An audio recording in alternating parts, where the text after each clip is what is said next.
Selamat siang dan selamat sejahtera untuk kita semua. Pada siang hari ini Bapak Ibu Guru, saya akan menyampaikan sosialisasi atau diseminasi penerapan budaya positif di SDN Negeri Pulau Kepegaran. Konsep inti budaya positif itu ada 5. Yang pertama, disiplin positif. Yang kedua, motivasi perilaku manusia terkait dengan hukuman dan penghargaan. Dan yang ketiga, posisi kontrol seorang guru. Dan yang keempat, keyakinan sekolah atau kelas. Yang kelima, segitiga restitusi dalam penyelesaian masalah. Seorang guru itu menurut teori kontrol Dr. William Glasser menyatakan bahwa ilusi dalam mengontrol murid itu ada beberapa ilusi. Yang pertama, ilusi guru mengontrol murid, yaitu pada dasarnya ketika tidak dapat memaksa murid untuk membuat sesuatu, jika murid tersebut memilih untuk tidak melakukannya. Jadi ada beberapa teori kontrol ini. Sebagai pendidik, kita memiliki tujuan menciptakan anak-anak yang memiliki disiplin diri sehingga mereka bisa berperilaku dengan mengacu pada nilai-nilai kebajikan universal. Seperti yang tertuang dalam profil pelajar Pancasila, yaitu beriman, bertakwa kepada Tuhan Yang Maha Esa, berakhlak mulia, mandiri, bernalar kritis, berkebinekaan global, bergotong royong, dan kreatif. Kebutuhan manusia itu ada 5. Ada kebutuhan kasih sayang atau merasa diterima, kemudian kebutuhan kekuasaan atau power, kebutuhan kesenangan atau fun, bertahan hidup atau survival, dan kebebasan atau freedom.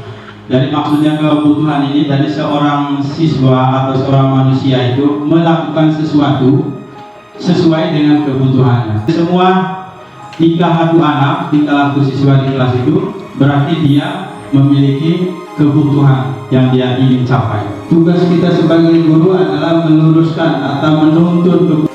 Yang pertama, kebutuhan bertahan hidup, yaitu kebutuhan yang bersifat fisiologis untuk bertahan hidup, misalnya makanan, pakaian, istirahat, tempat perlindungan, keamanan. Kemudian kebutuhan kasih sayang dan rasa diterima.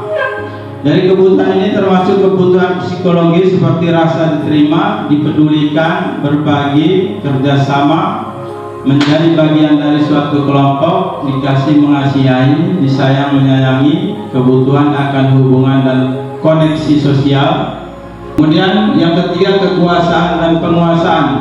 Kekuasaan itu maksudnya kebutuhan ini berhubungan dengan kekuasaan seseorang untuk mencapai sesuatu, menjadi kompeten, menjadi terampil, pemimpin berprestasi, diakui dan didengar. Kemudian yang keempat, kebutuhan kebebasan.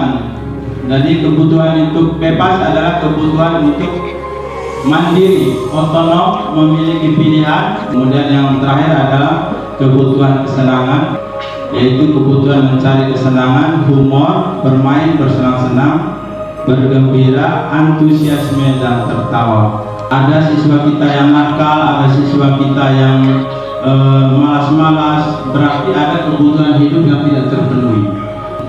Ada 3 motivasi perilaku manusia supaya diberi hadiah. Yang pertama, untuk menghindari ketidaknyamanan atau hukuman. Jadi, artinya dia melakukan sesuatu itu hanya untuk mendapatkan hadiah. Ini bersifatnya eksternal. Jadi dia ketika tidak dapat hadiah, jadi dia kembali lagi melakukan pelanggaran atas. Ini bersifat eksternal. Sedangkan motivasi yang ketiga itu adalah dia melakukan sesuatu itu untuk menjadi orang yang mereka inginkan dan menghargai dirinya sendiri dengan nilai-nilai yang mereka percaya. Contohnya pakai helm, kan ada kewajiban pakai helm. Dia yang pakai helm kalau takut polisi. Kalau kita resapi bahwa pakai helm itu kalau dari orang yang motivasi yang ketiga ini, dia memakai helm bukan untuk dipuji, bukan untuk takut karena dihukuman, tapi karena dia menyadari bahwa dengan memakai helm keselamatan hidupnya akan terselamatkan, ingin terbebas dari hukuman.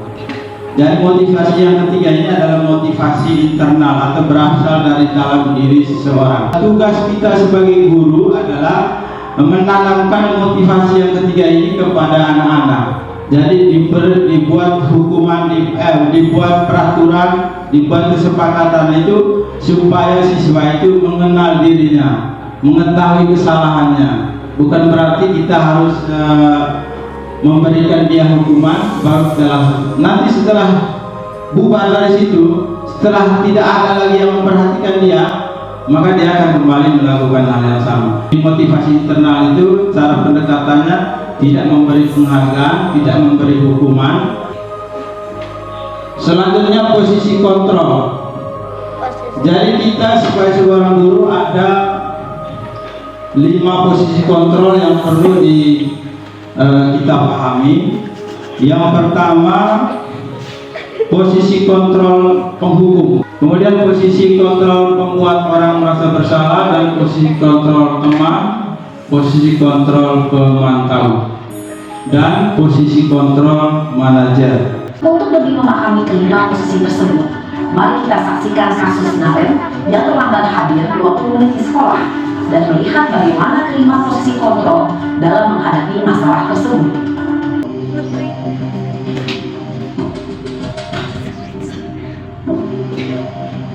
Naren! Maaf Bu, saya... Apa coba? Alasan kamu apa lagi? Kapan sih kamu tidak terlambat? Dasar pemalas. Gak kapok-kapok sih kamu. Posisi menghukum biasanya berbicara dengan nada tinggi, menghardik, menunjuk-nunjuk, menyakiti, dan menyindir. Hukuman bisa berupa fisik maupun psikis. Ibu dan bapak guru hebat, dampak yang terjadi pada murid ketika guru berada pada posisi penghukum adalah murid cenderung akan memberontak, bahkan menyimpan dendam.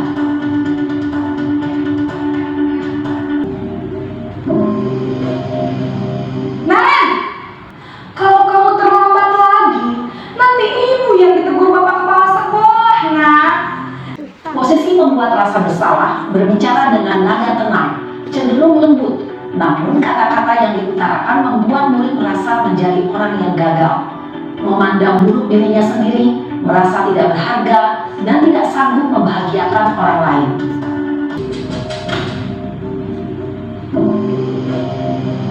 Naren! Ya sudah sana, nanti lain kali larinya lebih kenceng lagi ya, biar gak terlambat lagi. Bikin seneng ibu, demi ibu. Bisa kan? Bisa Bu. Dalam posisi teman, guru berbicara dengan nada suara ramah, akrab, cenderung bersenda gurau untuk menjaga suasana tetap santai. Murid akan merasa senang, aman, dan akrab dengan guru. Identitas yang tercipta adalah identitas sukses atau berhasil. Namun, perlu diingat, karena ini masih dorongan eksternal, maka ada faktor ketergantungan dari murid kepada orang tertentu. Di sini, guru absennya, sehingga di lain waktu, murid bisa berperilaku baik, namun hanya kepada orang-orang tertentu saja.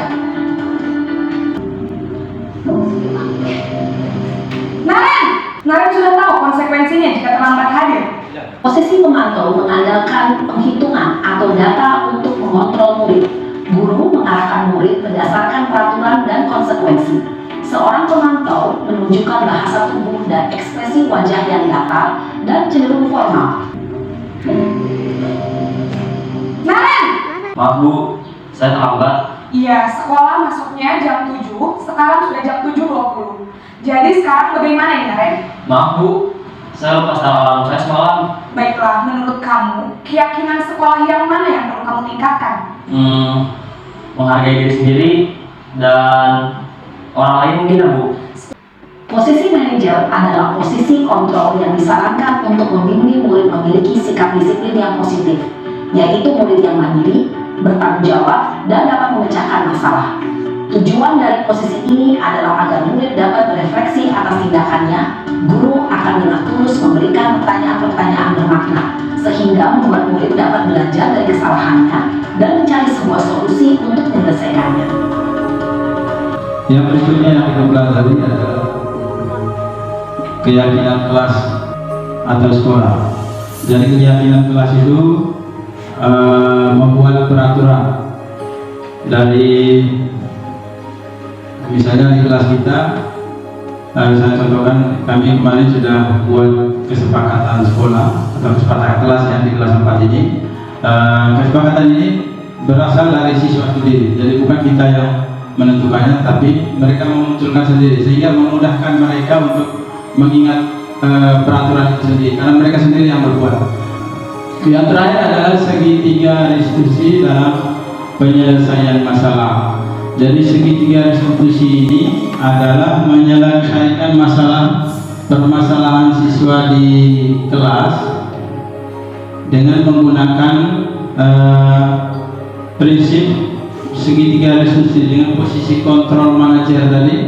Jadi ada 3 langkah dalam penyelesaian masalah pada siswa. Yang pertama yaitu dengan menstabilkan identitas, kemudian validasi tindakan yang salah, dan menanyakan keyakinan. Jadi proses segitiga restitusi ini maksudnya ketika ada siswa kita di kelas melakukan permasalahan, misalnya mengganggu temannya saat belajar, tapi proses segitiga penyelesaian masalah ini harus sudah ada kesepakatan yang disepakati di kelas. Harusnya kita menuntut mereka supaya mereka bisa menyelesaikan masalahnya sendiri. Kita tidak memberikan solusi apa-apa, kita hanya menuntut mereka apa yang telah kau lakukan. Segitiga restitusi adalah suatu proses dialog yang dijalankan oleh guru atau orang tua agar dapat menghasilkan murid yang mandiri dan bertanggung jawab. Siang Sarah. Siang Pak. Sudah lama ketemu Sarah. Kenapa hari ini ada di sini? Kesel Pak, kesel banget. Masa aku dikatain tukang fitnah Pak? Ya aku marah Pak. Aku boleh dikatain mereka di depan kelas. Kesel banget. Oh begitu. Ya pasti kamu marah dan kesal. Bapak juga akan marah apabila ada yang menuduh Bapak seperti itu. Kemudian pada saat itu kamu mau melakukan apa? Ya saya langsung ngatain mereka lah Pak. Kesel banget. Saya bentak-bentak dia di depan teman-teman lain. Oh begitu. Pasti kamu melakukan seperti itu karena suatu alasan tertentu kan? Iyalah, masa saya diam saja Pak? Ya saya bela diri lah. Masa saya dituduh tukang fitnah? Ya wajar lah. Mempertahankan harga diri itu sesuatu yang penting buat kamu. Untung kamu tidak berpikir lagi. Hanya membentak-bentak. Iya Pak. Untung saya masih bersabar dan hanya membentak saja. Sudah gemes padahal. Saya pasti bela diri lah. Ya pasti ya. Tapi kamu memilih untuk tetap bertahan dan bersabar. Kamu memilih untuk tidak berbuat lebih parah lagi kan? Iya. Nah, sekarang coba kita lihat lagi. Tindakan kamu yang bentak-bentak Eka di kelas.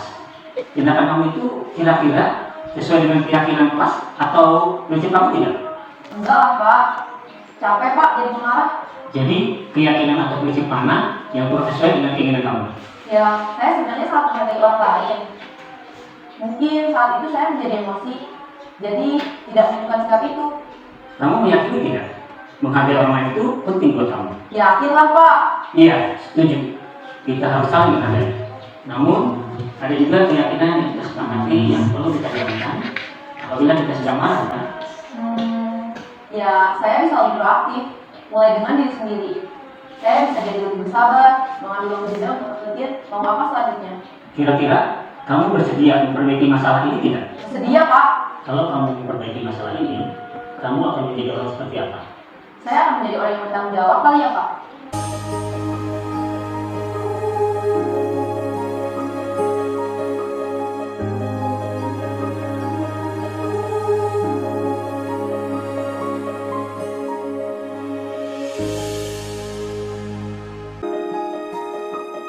Assalamualaikum warahmatullahi wabarakatuh. Perkenalkan nama saya Tanya Samuddin. Saya dari SD kelas 4 Akra Pagaran.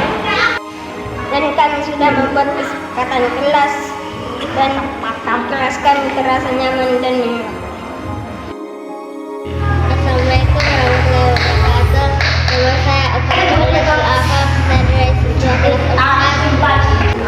Kami sudah membuat kesepakatan kelas dan membuat kesepakatan kelas kami terasa nyaman dan menyenangkan. Assalamualaikum warahmatullahi wabarakatuh. Selamat pagi. Saya Wenceslas Misael, SPDGR. Saya telah mengikuti sosialisasi budaya positif di sekolah. Setelah saya mengikuti kegiatan tersebut, ternyata sangat bangga dan sangat senang karena materi-materi yang saya dapat sangat bermanfaat bagi saya dan juga bagi sekolah. Dan mudah-mudahan materi yang saya dapat dalam kegiatan sosialisasi budaya positif itu saya bisa terapkan di dalam kelas saya. Terima kasih. Assalamualaikum warahmatullahi wabarakatuh. Perkenalkan, nama saya Julviana. Saya guru kelas 1 di SDN Pulau Pabagaran. Saya adalah kerja dari Pak Ahmad Hardin yang sedang mengikuti program pendidikan guru penggerak angkatan 9. Metode yang dilakukan oleh Pak Ahmad Hardin sangat luar biasa bagus, yaitu tentang budaya positif. Sukses terus untuk Pak Ahmad Hardin, sukses juga untuk guru penggerak angkatan 9. Sekian dari saya. Assalamualaikum warahmatullahi wabarakatuh. Terima kasih telah menyaksikan video ini. Salam guru penggerak. Tergerak, bergerak, menggerakkan. Assalamualaikum warahmatullahi wabarakatuh.